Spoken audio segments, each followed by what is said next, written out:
Yo no sé cuántas veces usted me escuchó hablar de la palabra remanente. La debo haber utilizado, sin exagerar, no menos de 60, 70 veces, en un mismo o en distintos estudios. Y de tener que buscar un sinónimo para esa palabra, remanente, habría que recalar en la palabra resto, sobrante. Que quede claro, porque nuestras maneras formales, acartonadas, y por allí hipócritas, tenemos la tendencia de darle a las palabras un tinte literario que a veces se queda muy lejos de su significado real. La Biblia, mi hermano, mi hermana, no puede ser leída como un libro de historia, como un tratado filosófico o como una novela de aventuras. Cada palabra en la Biblia no solo tiene un significado en sí mismo o en sí misma, sino también, y mucho más importante, lo tiene en el ámbito espiritual. Y no se trata de hacer teología fantástica, se trata de conocer al Señor. Bueno, bíblicamente, remanente significa la parte de una comunidad que sobrevive después de una gran destrucción. Oh, diríamos, wow.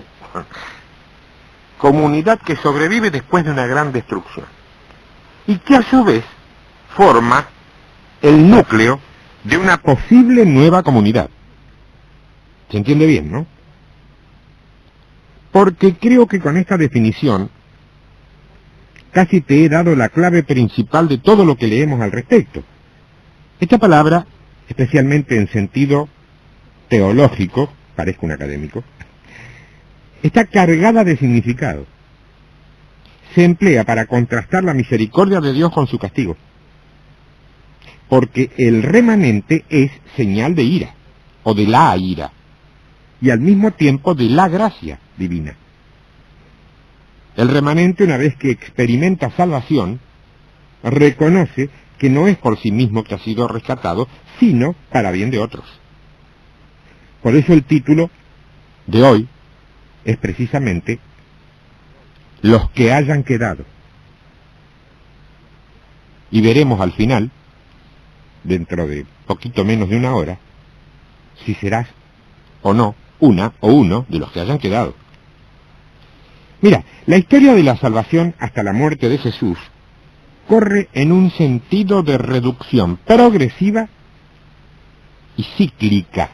¿Entendés lo que te quiero? Cíclica es relativo a ciclos, a tiempos, a períodos. Y progresivo es cada vez más o cada vez menos. Pero no es una cosa de golpe. Humanidad. O sea, el total, el global, la masa. Pueblo de Israel, remanente de la humanidad. Luego, a su vez, un remanente de Israel.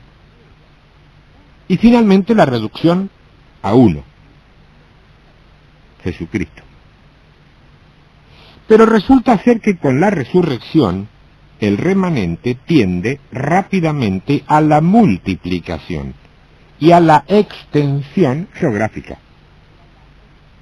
Yo no sé si vos vas alcanzando a ver las bases y principios encerrados en esta, ¿qué te digo?, simple pero muy bíblica palabra. No sé si ves eso o te hiciste un batuque y un lío que no entendiste nada. De todos modos, cuando entremos en la palabra del Señor, vas a entender porque a la Biblia supongo que la lees al menos día por medio. Pablo formula la teología de este doble movimiento para mostrar que Cristo es el remanente por excelencia. ¿Ah? Sin embargo, la idea es, a partir de la palabra, ver cuál es el remanente de hoy. De hoy. Agosto del 2002. Hoy. ¿Qué características tiene y a dónde es que está? Si la Biblia, mi querido hermano militante en sitios ortodoxos, no tiene una revelación para hoy, Y no digo moraleja, digo revelación. No digo reflexión personal, digo revelación. Si no tiene una revelación para hoy, la Biblia sería un libro más. Y está bastante claro, más que claro te diría, que no lo es. Con esta mente entonces vemos el libro de Isaías capítulo 1, los versos 8 y 9. Isaías 1, 8 y 9. Dice así: y queda la hija de Sión como enramada en viña y como cabaña en melonar, como ciudad asolada. Si Jehová de los ejércitos no nos hubiese dejado un resto, remanente, pequeño, como Sodoma fuéramos y semejantes a Gomorra. Hay que aclarar aquí, para aquellos que no han visto demasiadas pinturas de la época, que una enramada en viña era algo que se construía para cobijar a la persona que protegía los viñedos contra los ladrones de la fruta, porque ladrones no es un problema del siglo XXI. Ladrones hubo siempre. Lo que no hubo tanto es en la parte donde tienen que cuidar a los ladrones. Eso convengamos. Eso es bien de esta época. Ladrones había. Los que tenían que curar, sanar a los ladrones, no eran ladrones. Hoy no se puede decir lo mismo, pero bueno, ese es otro punto. Ahora bien, cuando ya no resultaba necesaria esa enramada, se abandonaba. Entonces, al abandonar Dios a Judá aquí, esta quedó tan desolada como, dice el texto, una enramada abandonada e inservible. Pero agrega que solo quedó un resto, un remanente pequeño, fiel, que impidió males mayores. Esta es una figura precisa de ese tiempo, ¿eh? La hija de Sión, obviamente, es la iglesia, asolada por los tiempos y sus oponentes internos más que externos. Así era, así es. Así era y así es. Solo un pequeño remanente sigue siendo fiel y posibilita que no se desencadene el juicio de Dios sobre ella. Vos fíjate que yo termino de decir hace muy poquitos días, aunque en otro micrófono, que dicen que el tiempo de Noé, que hoy es peor que el tiempo de Noé. Y queda demostrado que no, porque en el tiempo de Noé, en el mejor de los casos, teniendo en cuenta que los yernos de Noé fueran excelentísimas personas, no sabemos, había 8 justos. Y hoy creo que hay muchos más. Y si 8 justos determinaron que Dios levantara el pie del juicio a un determinado lugar, ¿cómo no vamos a poder, los pocos, pero muchos al mismo tiempo, justos que habemos en Rosario, suprimir el juicio que puede haber de parte de Dios para esta ciudad? ¿Nunca lo pensaste por ese lado? En Isaías, pero capítulo 4, los versos 2 y 3 dicen: en aquel tiempo el renuevo de Jehová será para hermosura y gloria, y el fruto de la tierra para grandeza y honra. A los sobrevivientes, remanente, de Israel. Y acontecerá que el que quedare en Sión y el que fuere dejado en Jerusalén será llamado santo, todos los que en Jerusalén estén registrados entre los vivientes.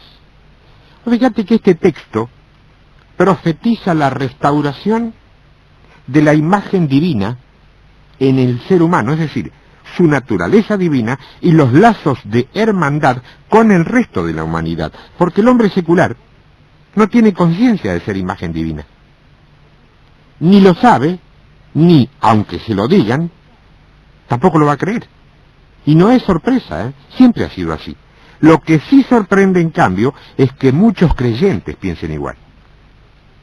Pero más allá de lo que el hombre piense, tiene naturaleza divina. Basta de llamarle santo a todo lo que anda caminando adentro de un templo, así sea vendiendo golosinas. Ojo que no estoy hablando de iglesia, porque todo lo que está, o el que está en la iglesia, es del Señor.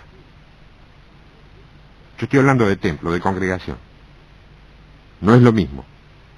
Aunque por allí se confunda estar en la iglesia con estar en un templo. Es más, hay gente que dice, voy a la iglesia, y la iglesia es Él. ¿Cómo va a ir a sí mismo? Bueno, pero son formas. Sí son formas, pero en muchos casos son doctrina. Santos son los que han sido restaurados. Yo no puedo saber quiénes, no puedo saber cuáles, y no puedo saber cuántos son, a menos que a Dios se le antoje mostrármelo por algo específicamente positivo para el reino de Dios. Si no, yo no tengo por qué saberlo. Pero Dios sí lo sabe. Vaya la diferencia, ¿no? Son, esencialmente, los que han mantenido sus vestiduras blancas en Babilonia.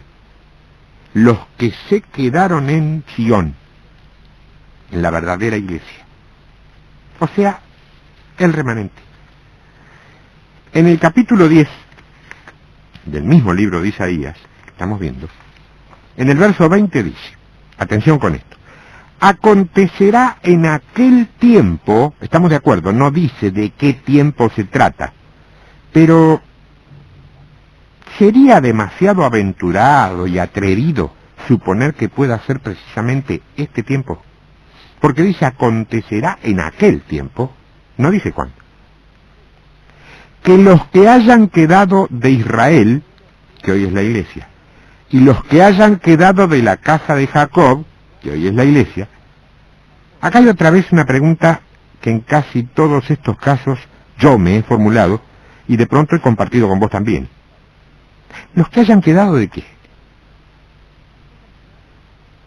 Aún en la carta a los tesalonicenses, ¿los que hayan quedado de qué? Es indudable, los que hayan quedado limpios, sin contaminarse con la iglesia babilonia, aunque de pronto se encuentren por razones geográficas, sociales o humanas dentro de alguna de ellas. Pero sin contaminarse. ¿Cómo se puede hacer? Ah, no sé. Ese es un dilema tuyo. Dice la palabra, que hayan quedado en la casa de Jacob, nunca más se apoyarán en el que los hirió. O sea que el que los hirió es el sistema eclesiástico babilónico, que puede ser actual, mucho más apoyado en doctrinas denominacionales, producto del consenso de un grupo de hombres, por encima de cualquier otra cosa, incluso a veces hasta de lo que Dios mismo dice en su palabra. Yo lo he visto, vos lo has visto, podemos conjugar el verbo completo. Yo lo digo, por ahí puede ser la única diferencia.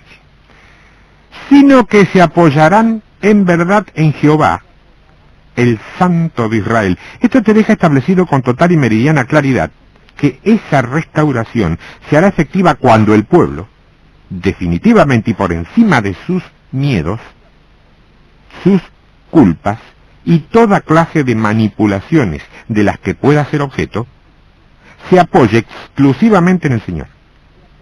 Más allá de si eso lo va a hacer caer simpático o antipático en el grupo en el que eventualmente se congregue. El verso 21, capítulo 10 ahí estamos viendo, dice, el remanente volverá, el remanente de Jacob volverá al Dios fuerte. Aquí es cuando el juicio de Dios contra su pueblo desobediente dice que el pueblo desobediente, nunca será completamente destruido. No importa qué tan malos te puedan salir tus hijos, siempre los vas a amar mucho más que a los hijos de los otros. Y vos que sos un padre, sos una madre con un montón de defectos. ¿Qué te parece que puede ser Dios? Y nosotros que pensamos que nos equivocamos y está con una zapatilla ahí en la esquina esperándonos para pegarnos en la cabeza y decir, ¡ah, chagarrenes! Eso no es Dios, mi hermano. Si yo digo que Dios es ese, voy a quedar mal con mucha gente. No lo voy a decir, pero vos sabés que Dios es ese. Es el mismo Dios que en su antítesis, Satanás, he dibujado con el cuernito, la colita, el tridente, la horquilla y una figurita tan simpática que da ganas de comerse la ave. No te rías, que sea ciencia. Ahora bien, si no te importa lo malo que puedan salir tus hijos, igual los amás, caemos en esto. Un remanente fiel siempre será preservado para mantener el testimonio de la verdad divina y de la esperanza sobre la venida del Mesías. Y esto es importante porque la visión globalizada que el mundo ha adoptado para sus cosas ha llevado al pueblo de Dios a imitarlo. Entonces, al ver las barbaridades que en su nombre se puedan estar cometiendo, se desmoralizan primero y empiezan a bajar los brazos después, dando por perdido todo. Bueno, la Biblia habla de un remanente. De unos dice que han mantenido blancas sus vestiduras. De unos agrega que perseveran hasta el fin. ¿Perseveran en qué? ¿En qué? ¿Cómo podés perseverar vos? Vos no podés perseverar cuando te están trayendo dinero de todas partes, cuando te están sirviendo champán, cuando te están regalando joyas. En eso no va a perseverar. Perseverar cuando la cosa no anda bien. ¿Y la cosa cuando no anda bien? Y cuando estás con lo justo, cuando te quedas sin trabajo, cuando de pronto quisiste abrir la boca para decir algo que el Señor te había dado y tus propios hermanitos casi te sacaron a patadas. En eso perseveras. Pero con fidelidad delante del Señor, no fidelidad para tus intereses personales. Y vuelvo a repetir lo que muchas veces estoy diciendo en este tiempo y sé por qué lo digo. Si yo digo, recibo dirección del Señor, doy pie para que muchos me puedan decir, eso es muy fácil, te da chapa para hacer lo que se te da la gana. Sí. Si yo hago lo que se me da la gana y no lo que el Señor dice, me pierdo yo. Pero si yo estoy haciendo lo que el Señor dice y vos me decís eso, estás tocándole un filo. Lo lamento, es bíblico. Así que por las dudas, no abras la boca hasta no tener una dirección clara del Señor, y mucho menos para criticar lo que alguien hace o dice, antes de saber si por una de esas, como dijo Gamaliel, no me estoy volviendo contra el mismo Dios. Gamaliel fue la duda. Capítulo 11, verso 11 del libro de Isaías. 11:11. Asimismo acontecerá en aquel tiempo que Jehová alzará otra vez su mano para recobrar el remanente de su pueblo que aún quede en Asiria, Egipto, Patros, Etiopía, Elam, Sinar y Hamat y en las costas del mar. Hermano o hermana, esto es para vos. Para vos que quizás todavía estás luchando contra las presiones y contra las tentaciones del mundo. ¿No? Para vos, sí. Presiones del mundo, tentaciones del mundo. Lucha es. Yo quiero que vos entiendas que a ese mismo mundo, Dios a veces le permite actuar en contra de lo que nosotros suponíamos que haría. Porque Él sabe que, en definitiva, esa actuación redundará en crecimiento para sus hijos. Hermano, ¿usted me quiere decir que de pronto Dios permite que un ministro de Economía haga una barbaridad para que todos estemos pobres y oremos? Ajá, mirá vos lo dijiste. Yo no te digo que sea, no estoy hablando en sentido profético, pero te dejo picando el puede ser. No sería tan incoherente con los métodos, pese a que no los tiene, con las formas en que Dios se mueve. Ahora bien, el hombre que no le entiende esto a Dios, nunca se lo entendió. Entonces dice, ¿por qué Dios me hace esto a mí? ¿Por qué permite Dios que me ocurra esto a mí? Hombre, mujer, te pregunto, ¿quién sos vos?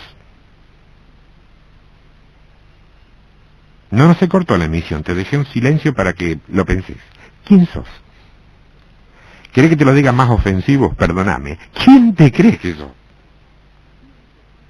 Un omnipotente, un intocable que no puede ser sacudido como una hoja al viento por el soplo de tu propio creador. Basta de preguntar por qué. Te lo enseñaron 1000 veces, esto ya lo sé, pero yo te lo voy a repetir. Comenzá a preguntarte para qué. Así cuando te lo responda, llegás a hacer algo de utilidad para el reino, en lugar de andar lamentándote por los rincones de los templos, buscando quien te consuele. Bueno, ese mismo hombre sacudido por ciertas tempestades tiene que saber que si se mantiene fiel dentro de la corrupción ambiente, Dios habrá de recobrarlo. Mientras tendré que decirte que de los sitios aquí mencionados en este pasaje, Patros, Etiopía, Elam y Sinar, por ejemplo, representan los 4 confines de la tierra en otras escrituras. Los 4 confines de la tierra. O sea que está puesto, no está puesto porque sí, nada en la Biblia está puesto porque sí. Está puesto para que vos entiendas, como el 7. Dice el 7 el número de Dios, porque el 7, 70 veces 7. ¿Qué significa el número de Dios el 7? Todo lo que sea necesario, todas las veces. Cuando Pedro le dice 70 veces 7, es todas las veces que sea necesario, no 490. Bueno, esto es lo mismo. Capítulo 28 de Isaías, verso 3 en adelante.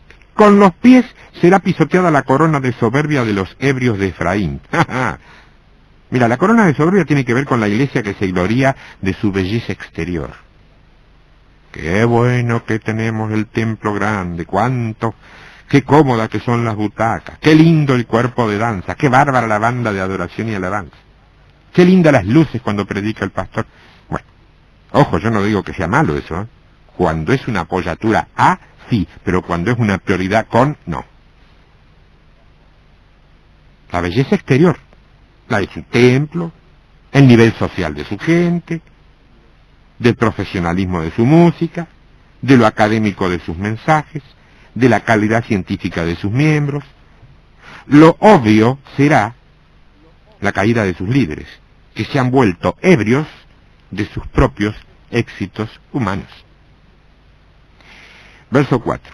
Y será la flor caduca de la hermosura de su gloria que está sobre la cabeza del valle fértil, como la fruta temprana, la primera del verano, la cual apenas la ve el que la mira, se la traga tan luego como la tiene a mano. En aquel día Jehová de los ejércitos será por corona de gloria y diadema de hermosura al remanente de su pueblo.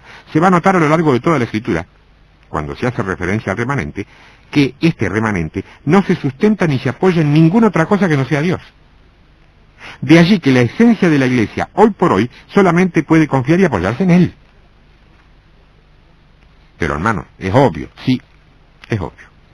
Tan obvio que muchos no lo han visto, ¿eh? Verso 4 del capítulo 37 de Isaías. 37:4. Quizás oirá Jehová tu Dios las palabras de Rabsaces, no es nombre en la Biblia, ¿por qué no le ponen Juan Pérez más fácil? Pero bueno, Rabsaces, el cual el rey de Asiria, su señor, envió para blasfemar al Dios vivo y para vituperar con las palabras que oyó Jehová tu Dios. Eleva pues oración tú, por el remanente que ha quedado. Esta es una indicación para hoy, para este pueblo, ¿eh? Ante un marco global que encierra blasfemias en contra de Dios y hasta corrupciones dentro de lo que supuestamente sería su iglesia, la única manera de financiar una victoria en justicia es darle sustento a ese remanente fiel con ayuno y oración, pero oración de guerra, ¿eh? De guerra, de batalla. ¿Qué te digo? Un ponerse decididamente en la brecha. Yo sé que hay gente que me entiende, ¿eh? Hay gente que por ahí estoy hablando chino, básico, pero hay gente que la que me entiende y la que me entiende sabe de qué estoy hablando. Un ponerse en la brecha y algo que indudablemente va más allá de lo formal y de lo religioso. Pero hay una palabra que no parece antigua en esto, sino escrita, qué sé yo, ayer, hoy, esta mañana. Y no por los próceres bíblicos, esos que vos decís, bueno, pero era Jeremías, y bueno, pero era, bueno, sino por hombres de hoy, conocedores de los dramas de hoy. Fíjate, Jeremías capítulo 23, verso 1. ¡Ay de los pastores que destruyen y dispersan las ovejas de mi rebaño! Dice Jehová, no Néstor. Dice Jehová, dice acá, ¿eh?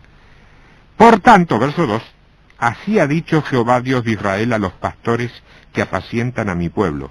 Vosotros dispersasteis mis ovejas, y las espantasteis, y no las habéis cuidado. He aquí que yo castigo la maldad de vuestras obras, dice Jehová. Yo mismo recogeré el remanente de mis ovejas de todas las tierras a donde las eché, y las haré volver a sus moradas, y crecerán, y se multiplicarán. Este es uno de los textos del Antiguo Testamento con mayor fundamento profético. Es, se podría decir, un verdadero oráculo mesiánico. Tras denunciar que hay pastores que en lugar de atender, proteger, cuidar y alimentar a las ovejas, las destruyen y las dispersan, Dios, porque es Él el que está hablando, no ese hermanito conflictivo, insujeto, resentido y rebelde que se le fue la mano y por ahí de pronto se fue de la iglesia, entonces está vociferando desde afuera. Bueno, es Él el que promete recoger y hacerse cargo, Él personalmente, del remanente y hacerlo volver. ¿Cómo volver? ¿Volver? ¿Volver a dónde? Volver a las fuentes, al camino antiguo, a la verdad, que es como decir a Cristo, a la libertad. Y levantar, dice, un renuevo justo que reinará como rey. ¿Está hablando de David? Histórica y literalmente sí, está hablando de David, pero espiritualmente no, Está hablando de Cristo entonces. Claro, pero a mí, proféticamente y para hoy mismo, me gusta entender que está hablando de la iglesia, que en definitiva es el cuerpo viviente, el brazo ejecutor hoy de Cristo en la tierra. Esta no es una novedad correspondiente a una ciudad, Rosario, su zona de influencia, si no se me ofende ninguno, San Lorenzo, Villa Gobernador Galvez, incluso Villa Constitución, Arroyo Seco, donde nos escuchan. No tiene que ver con eso específicamente, va mucho más allá. La desatención que determina que miles de hermanos anden buscando ayuda por cualquier lado con el riesgo de meterse en problemas, es un problema mundial. Recibo diariamente muchos correos electrónicos, muchos mails desde fuera del país, por mi trabajo ahí en Internet, ¿y de qué me hablan? De que nadie se interesa por ellos. Son egocéntricos. Puede ser, pero todos. Son resentidos. Puede ser, pero todos. Son demasiado pretenciosos. Puede ser, pero todos. Supongamos que en un 50% sea así. Pero ¿y el resto? Es para pensarlo, ¿no? En el libro de Ezequiel, capítulo 14, verso 21, dice así: por lo cual, Ezequiel 14, 21, por lo cual así ha dicho Jehová el Señor: cuánto más yo enviaré contra Jerusalén, que es la iglesia, mis 4 juicios terribles. Escucha, número 1, espada, que es palabra de confrontación. Número 2, hambre, palabra falsa, adulterada, cizaña. Número 3, fieras. Esto es canibalismo eclesiástico, donde por ocupar un cargo de prestigio, algunos hermanitos se pueden llegar a comer unos a otros. Y número 4, y pestilencia. Esto es corrupción en el cuerpo, para correr de ella hombres y bestias. Te lo leo de nuevo al verso 21, sin toda esta parte que hice yo. Por lo cual así ha dicho Jehová el Señor: cuánto más yo enviaré contra Jerusalén mis 4 juicios terribles, espada, hambre, fieras y pestilencia, para correr de ella hombres y bestias. Estos 4 juicios ya han sido mencionados en este capítulo 14 de Ezequiel, en los versos 13, 15, 17, 19 y acá, en el 21. Verso 22. Sin embargo, he aquí quedará en ella un remanente, hijos e hijas, que serán llevados fuera. Fuera. He aquí que ellos vendrán a vosotros, y veréis su camino y sus hechos, y seréis consolados del mal que hice venir sobre Jerusalén, de todas las cosas, que traje sobre ella. Lo que acá te está diciendo es que la iglesia va a recibir consolación divina durante el tiempo de la angustia permitida solamente a través de aquellos que conforman el remanente de Dios. Todos los que en medio de la corrupción que podrá o puede o pudiera proponer Babilonia, han sabido mantenerse al margen sin contaminarse. Libro de Miqueas, ese que vos lees prácticamente todos los días, capítulo 2, verso 12. Mi operador dice que sí, que lo lee todos los días. Dice, de cierto, Miqueas 2:12, de cierto te juntaré todo, oh Jacob, recogeré ciertamente el resto de Israel, lo reuniré como ovejas de Bosra, como rebaño en medio de su aprisco, harán estruendo por la multitud de hombres. Subirá el que abre caminos delante de ellos. Abrirán camino y pasarán la puerta, y saldrán por ella, y su rey pasará delante de ellos, y a la cabeza de ellos, Jehová. Esta profecía sobre el rey y el pastor, que a su vez sería el divino Salvador, seguramente debe haber alegrado de sobremanera a los que escuchaban a Miqueas en ese momento, y al mismo tiempo atenuaba la dureza del juicio que estaba anunciado con anterioridad. Porque a la profecía sobre el exilio se le suma ahora la promesa del retorno gracias a la intervención divina. Cuando se refiere al que abre caminos, dice abre camino, no corre camino. Te digo para que no te confundas. Cuando se refiere al que abre caminos, alude también a un título mesiánico, es decir, Salvador. Y añade a la reconfortante promesa sobre el retorno del exilio la esperanza de alguien que se convertirá en pastor y rey de todos los que reconozcan su autoridad. ¿De quién está hablando? No habla de Ben y Jin. Gloria a Dios por ese hermano. ¿De quién? No, tampoco. Tampoco, lo lamento. Habla del Señor. Habla de Jesucristo. No olvides que cuando fallan, se equivocan, o fracasan, de pronto, los pastores humanos, es cuando Él se hace cargo directamente de las ovejas, y también de los pastores, directamente. En el libro de Sofonías, capítulo 2, verso 7, dice, será aquel lugar para el remanente de la casa de Judá. Será aquel lugar para el remanente de la casa de Judá. Allí apacentarán, en las casas de Ascalón, dormirán de noche, porque Jehová su Dios los visitará, y levantará su cautiverio. Aquí cuando se habla del remanente se refiere en parte a los que regresaban de la cautividad babilónica. O sea, en un sentido más amplio, esto tiene que ver con la futura iglesia de Dios. Para ciertos estudiosos de la Biblia, también puede referirse a un remanente judío que ocupará físicamente el territorio de Israel en los últimos tiempos. Sin embargo, todo se da para entender que efectivamente habla de una iglesia nacida de un resto de personas. Para mí, estoy totalmente convencido de eso. Dios no es un Dios nacional, ni tampoco es un Dios cultural. Es un Dios transnacional y transcultural. Por lo tanto, Dios no es argentino, lo lamento mucho. No sé qué se quedaría haciendo aquí. ¿Será que lo honramos, lo obedecemos y lo glorificamos mejor que todos los demás? Ha dado mucho, ¿eh? Yo doy fe que ha dado mucho a la Argentina. Pero una vez alguien en palabra profética me dijo, dice el Señor, han jugado con mi unción.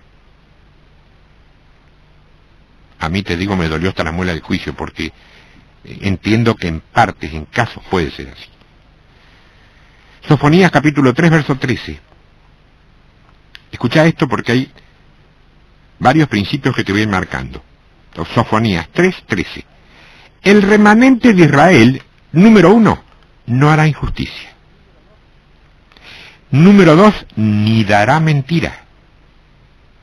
Número 3, ni en boca de ellos se hallará lengua engañosa. Ese es el remanente. ¿Y por qué? Tenemos que entender que ellos van a ser así. La misma palabra lo contesta. Estamos viendo el verso 13 del capítulo 3 de Sofonías. Dice que serán así porque, número 1, porque ellos serán apacentados. ¿Qué es apacentado? Alimentados, cuidados, protegidos, guiados. Número 2, y dormirán. ¿Qué quiere decir? Tranquilidad, descanso. ¿Pero por qué? Número 3. No habrá quien los atemorice. Si todavía le tenés miedo a lo que la organización que sea te pueda decir, todavía no sos remanente. Vas en camino quizás. Cuando pierdas el miedo y digas primero está lo que dice mi señor y después lo que diga esta comisión de notables, ahí puede ser que entres a trabajar realmente para el reino de Dios. Si alguien tenía dudas sobre qué clase de creyentes conformarían el remanente de Dios, en este verso esas dudas han comenzado a develarse, te podría decir. En Miqueas capítulo 4, versos 6 y 7, le aporta las primeras luces a esto, porque ahí dice, en aquel día, dice Jehová, juntaré a la que cojea, a la que renguea, y recogeré a la descarriada y a la que afligí, y pondré a la renga como remanente y a la descarriada como nación robusta. ¿No es que Dios viene a buscar los que se capacitan en las universidades teológicas? ¿A los másteres en divinidades? No dice esto acá, ¿eh? Y Jehová reinará sobre ellos. Será porque con los otros no puede reinar. Están demasiado pagados de su sabiduría. En el monte de Sión desde ahora y para siempre. Esto significa que el remanente del Señor, la que en suma será la iglesia gloriosa y victoriosa, no estará compuesto como por allí se nos quiere hacer creer, por gente capacitada y de alto nivel. Acá se habla de ovejas rengas, que avanzan con mucha dificultad. Por eso está, digamos, el modelo, el símbolo de la oveja coja, de la oveja renga, es porque no tiene un caminar parejo. La oveja tuerta, no tiene buena visión. La descarriada es lo que no tiene ninguna esperanza. ¿Sabes una cosa? Él toma esto como bases del remanente. La mejor pregunta que me pueden hacer un día de esto es, ¿y vos quién sos que decís eso? Justamente, nadie, por eso lo digo. Si tuviera un título para ostentar, quizá no lo podría decir. Porque no soy nadie y sé muy bien de dónde me sacó el Señor. Por eso es que lo puedo decir. Esa es la única autoridad que me puedo adjudicar. Ser lo vil y lo necio para avergonzar a los sabios. Amén. En este texto hay 6 puntos equilibrados. 3 tienen que ver con lo que no es un hijo de Dios, miembro de su remanente, y las otras 3 con consecuencias, productos, resultados de ese comportamiento. Dice primero que no hará injusticia. Ya he dicho muchas veces, a modo de declaración, que donde hay injusticia, Dios no está presente. Por eso es que Argentina, como tantas otras naciones del planeta, trata infructuosamente de salir de sus problemas sin tener en cuenta a Dios. Señala a sí mismo que no dirá mentira. Y parecería innecesario consignar esto cuando hay un mandamiento que nos puntualiza que no debemos levantar falso testimonio ni mentir. Pero los hechos concretos y reales nos dicen que sí, que es necesario, porque es evidente que en la organización eclesiástica humana hay mentira. En la iglesia, no te estoy hablando de la iglesia, en la iglesia no hay mentira, estoy hablando de la organización. ¿Y por qué? Y simple porque en muchas de esas organizaciones se ha infiltrado, y en algunos casos hasta levantado como líderes, uno o varios hijos del padre de mentira. Y finalmente, algo que suena como una repetición de esto último, pero que no lo es. Dice, no se hallará lengua engañosa. Yo podría darte muchos ejemplos, pero con uno solo, de ida y vuelta, va a ser suficiente. Gente, por ejemplo, que adula a los líderes con lengua engañosa para ganarse su confianza y así poder influenciarlos, manipularlos y beneficiarse con los resultados. Porque no todo viene de arriba para abajo, hay cosas que van de abajo para arriba. Los malos no están arriba y nosotros somos los bonitos. De pronto hay un malaje por acá abajo, un malandraje, como decía mi abuela, y influye lo de arriba. Pero también están los líderes que adulan a la gente con lengua engañosa para retenerlos, para utilizarlos, y en algunos casos para manipularlos y usufructuar todo eso en su beneficio. También lo hay. Después viene la buena, la positiva, la que tiene promesa. Dice que el remanente será apacentado. ¿Y qué es apacentar? Apacentar, según un diccionario cualquiera, es pastorear, alimentar, vigilar, llevar el rebaño a pastar.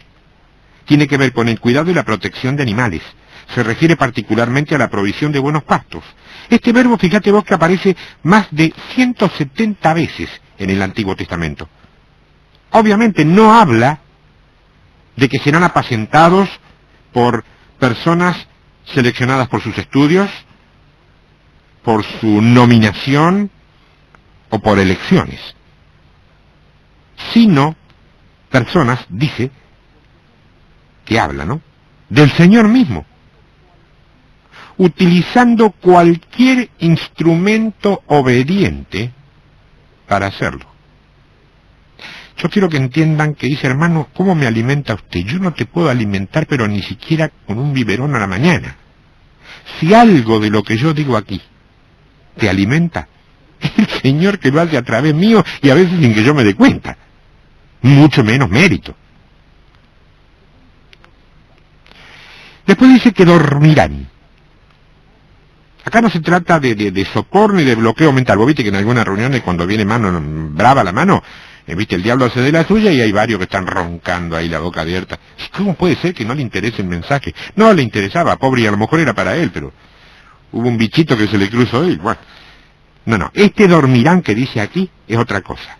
Acá habla de tranquilidad, de serenidad, de confianza, porque nadie puede dormir si no tiene confianza, y de seguridad. Tampoco nadie puede dormir si no se siente seguro. Hoy día, fíjate vos, que si escuchás ruido ahí, qué sé yo, que andan por el gallinero robándote las batarazas o por arriba de la terraza tratando de sacarte las sábanas que tenías colgadas, vos no te podés dormir. Bueno, de eso habla. Dormirán habla de tranquilidad, serenidad, confianza y seguridad, como para verdaderamente dormir tranquilos, sin dudas, ni incertidumbres, ni temores. Y finalmente una lógica consecuencia de estas dos cosas, porque dice, no habrá quien los atemorice. Ni guerras, ni rumores de guerra, ni terrorismo, ni debacle financiera. ¿Sabes cuánto valor tiene esto? ¿Vos has oído que el amor echa fuera todo temor? ¿Y pensaste como tantos que esa cosa toda emotiva y sentimental que nosotros llamamos amor, cómo puede ser que pueda echar fuera tus miedos? ¿Y lo pudiste entender y lo aceptaste sin chistar? Ah, no lo entendiste, pero lo diste por sentado porque lo dijo ese gran siervo que... Claro. ¿Y por qué no escudriñaste como Dios dijo que hicieras? Si lo hubieras hecho, hubieses descubierto que ese amor que echa fuera el temor, en realidad es el carácter interno de ser miembro del reino de Dios, que es la traducción amplia y casi concreta de la palabra ágape. No es el amor romántico el que echa fuera el temor, es el carácter de ser miembro del reino de Dios. Eso significa ágape. Ese amor que vos tenías en cuenta, esa cosa toda, eso es fileo. Es el amor fraternal, del cual también habla la Biblia. No es negativo, eso hay que tenerlo, pero no es de ese amor que habla en ese texto. Esta no es una nueva doctrina que llega a reemplazar a la que aprendimos, Este no es un nuevo evangelio. Este es el mismo evangelio, con la misma doctrina, que sin embargo hace mucho tiempo nos hemos olvidado y hemos dejado a un costado por darle lugar a propuestas mucho más atractivas y mucho más creíbles que toda esa historia del cielo, el infierno y la vida eterna. Que no te extrañe entonces si cuando oís hablar de esto no podés menos que sonreírte y pensar que todo esto es una simple exageración de alguien que seguramente debe ser un viejo aburrido que predica estas cosas por resentimiento ante la pérdida de su juventud. No. Vos pensás lo que quieras, pero Dios habló y dijo lo que iba a suceder. No es ni su culpa ni su responsabilidad si los hombres que él levantó para que lo proclamaran y lo enseñaran al pueblo andan diciendo otras cosas porque les conviene más. No es culpa de Dios. ¿No escuchaste nunca un mensaje sobre el arrebatamiento? ¿Qué te han dicho? Que esta noche quizá viene el Señor igual y si no te encuentra dentro de la iglesia y en comunión con el pastor. Está bien, es bueno eso, pero incompleto. ¿Nadie te dijo que primero viene la siega de la cizaña? Nadie te dijo nunca que la iglesia del Señor no es necesariamente todo el montón que vemos, sino un remanente que le ha obedecido, que le ha sido fiel, que tiene un corazón recto e íntegro y que ha sabido hacer su voluntad. En la primera carta de Pablo a los tesalonicenses, ahora sí lo vamos a ver, cálmate, capítulo 4, el verso 13 dice así: tampoco queremos, hermanos, que ignoréis acerca de los que duermen, para que no os entristezcáis como los otros que no tienen esperanza. Mira, literalmente, Pablo escribe esto para los tesalonicenses que querían saber qué pasaría con aquellos que habían muerto desde la partida de Pablo. Sí, lo literal. Pero en lo espiritual, fíjate que sigue siendo muy válido, ¿eh? Hermanos, yo no quiero que ignoren acerca de los que se murieron, para que no estén tristes como los otros que no tienen esperanza. ¿No conociste nunca creyentes que están tristes por la mamá que se murió hace 15 años? La mamá creyente, ¿eh? Basta. Si no, voy a tener que pensar que vos no podés creer que está donde sabemos que está. Y que si vos vas a ir al mismo lugar, la vas a volver a ver. Por las dudas, sería conveniente que oraras rechazando y echando fuera de vos cualquier espíritu de muerte que ande jugando con tu vida. Porque si le diste entrada, trabaja.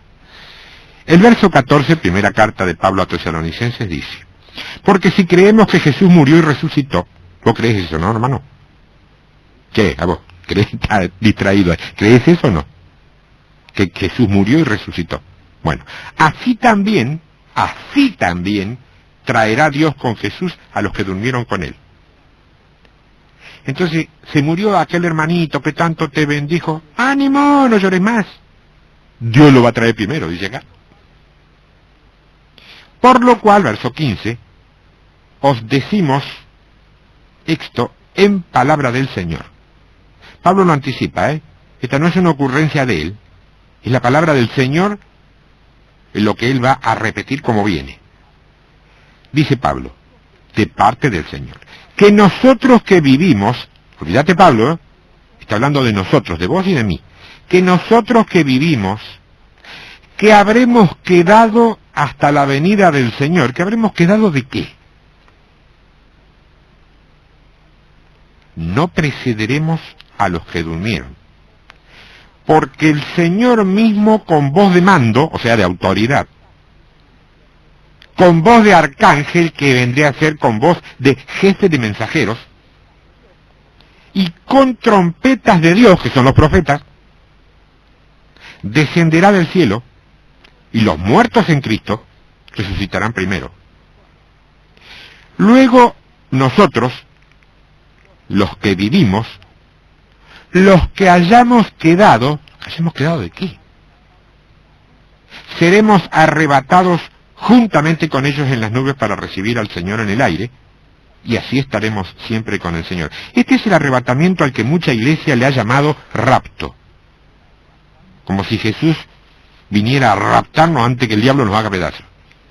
Es la iglesia gloriosa y victoriosa. No entiendo nada cómo se puede razonar. ¿Cómo se supone que esa puede ser la iglesia victoriosa, sin mancha y sin arruga y más que vencedora, de la cual habla la Biblia? Que se va porque no puede con el enemigo. ¿Quiénes dice que serán arrebatados? Dice que los que entonces estén vivos. Dice los que hayan quedado. Entonces yo pregunté, ¿y los que hayan quedado de qué? Y el Señor me dijo, ¿no te diste cuenta, pedazo de babeca? Si yo te lo expliqué. De la anterior ciega de la cizaña, de la cual habla Mateo 24, porque Mateo 24 no habla del arrebatamiento cuando dice que será como en los días de Noé. Se nos ha enseñado eso alguna vez, pero no es así. Si va a ser como en los días de Noé, acordate, el día de Noé se llevó a los impíos, los justos quedaron. Y dice, así será también la venida del Hijo del Hombre, como en los días de Noé. Comían, bebían, se daban en casamiento. ¿Quiénes? el hijo de Noé, y Noé no, eso estaban martillando el arca, trabajando horas extras para poder hacer tiempo. Los que comían, bebían, se daban en casamiento, hasta que vino el diluvio y se los llevó a todos, eran los impíos. Y dice, así será también la venida del Hijo. Son la cizaña, la ciega. Los que hayan quedado, el remanente, serán los que están arrebatados. Ah, te hizo de goma tu teología. Yo lo lamento mucho. Leí la Biblia, mi hermano, si no muerde. No tiene dientes la Biblia, tiene de todo, ¿eh? A la Biblia simbólica y materialmente le podés encontrar de todo, pero no dientes, así que no muerde. ¿Y cómo se llama entonces eso que queda después de una siega? En un campo, una siega materialmente es una gran destrucción. Vuelvo al principio. Lo que queda de una gran destrucción se llama, sí señor, se llama remanente. Ah, que no fue fácil. Pero yo me pregunto, si vos no lo tenías claro a esto, hoy el Señor usó este inútil que vos escuchás para aclarártelo.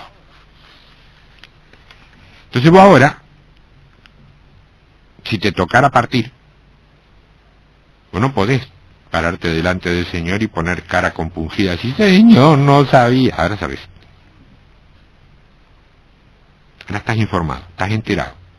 Vos agarrás la Biblia, lees todos los pasajes que yo te di, comprobás si lo que te dije es así, porque siempre se puede filtrar el pedacito de carnalidad del instrumento que arruine una parte del mensaje divino, sí, puede pasar. Pero si vos sabés examinarlo todo y rescatar lo bueno, que es el consejo de Pablo, vas a tener bendición seguramente. Y se te van a terminar los argumentos. Lo peor que nos puede pasar a las personas, te lo digo por experiencia, es que se nos terminen las excusas. Cuando ya no podemos decir, sí, yo me equivoqué, pero, no hay un pero. Sí, yo en realidad metí la pata, pero, fui desobediente porque, cuando no tenemos ni el pero ni el porqué, tenemos que bajar la cabeza. ¿Y sabe cuánto nos cuesta bajar la cabeza? A vos, creyente fiel, te conozco, me seguís en cada programa y sé que alguna vez me llamaste que sos fiel, que sos sincero, sincera. ¿Te es fácil decir muchas gracias?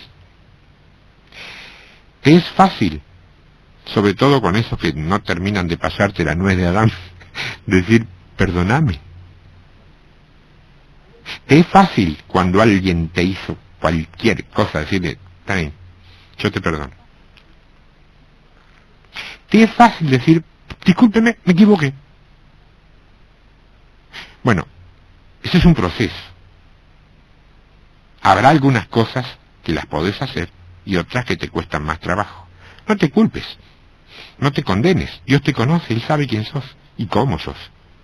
En tu fidelidad y en tu rectitud de corazón está el tesoro. No necesariamente en todos tus hechos. Nadie se va a salvar porque todas sus obras aquí en la tierra hayan sido perfectas. El que Dios va a levantar, el que Dios para el cual tiene preparado coronas de gloria y de justicia, es para aquellos que le han sido fieles, que cada vez que hicieron algo dijeron, ay, papá, qué metida y pata me mandé. Es lógico, es natural que el hombre se equivoque, pero es divino que pueda plantar las rodillas para pedir perdón y arrepentirse inmediatamente, para ser inmediatamente también perdonado, restaurado, y que su error se borre del libro de la vida, pero se borre del libro de la vida que llevan la oficina de migraciones del reino de Dios. No siempre se borran en los libros que llevan la iglesia. Porque si eras prostituta, siempre va a estar la hermanita simpática que te lo va a recordar hasta el día que te mueras. Cuidado vos que eras prostituta, no te vayas como si las cosas viejas no hubieran pasado para vos. No te preocupes. Habemos de todos así. Esa es nuestra imperfección. Pero lo que vale es qué dice tu corazón para con el Señor. ¿Cómo está? ¿Cómo está tu corazón esta mañana? ¿Qué tenés para decirle a Dios después de esto? que ni bien yo te diga chau, plantes tus rodillas en el suelo y todo lo que tengas que poner en orden con tu Señor lo hagas, ¿eh? Yo no te voy a guiar en ninguna oración porque vos no sos ningún enano espiritual que naciste hoy. Vos no necesitas que yo te guíe en oración, porque no hay una oración guiada. Vos tenés que levantar los ojos simbólicamente, buscar a tu papá celestial y hablar con él, abriendo tu corazón y diciéndole todo lo bueno y todo lo malo que hay adentro. Limpiate, hermano, limpiate. Sacá toda esa mugre que te joroba y no te deja vivir. ¿Qué te parece? ¿Es un consejo sabio? No, te estoy dando el dinero para que compres el pasaje para el avión, el colectivo o el tren donde viaja el remanente. O te querés quedar para otro viaje, o te querés quedar en un viaje para otro lado, o no querés viajar. Vos elegí, ¿eh? Yo tomé mi decisión, pero no la puedo tomar en tu lugar. Si yo oro por vos, a vos no te va a ocurrir lo mismo que a mí. Si yo oro por vos, vos no vas a recibir de la unción que Dios me pueda haber dado a mí. ¿Sabes por qué? Porque si Dios me dio un chiquitito de unción, yo pagué un precio por eso, y vos vas a tener que pagar el tuyo. ¿Usted me quiere decir que nadie unge a nadie? Dios unge gente. Dios unge organismos vivos, pero no organizaciones. ¿Vas a recibir eso? ¡Amén! Entonces nos vamos a ver en el mismo colectivo, tren o avión, porque vamos a formar como que ya formamos de Dios. tiempodevictoria@hotmail.com, el correo electrónico, www.iglesia.net, la página web en la cual me podés escuchar este y otros mensajes. Dios te bendiga. Por favor, creo que ahora sabes quiénes, cuándo y cómo serán los que hayan quedado.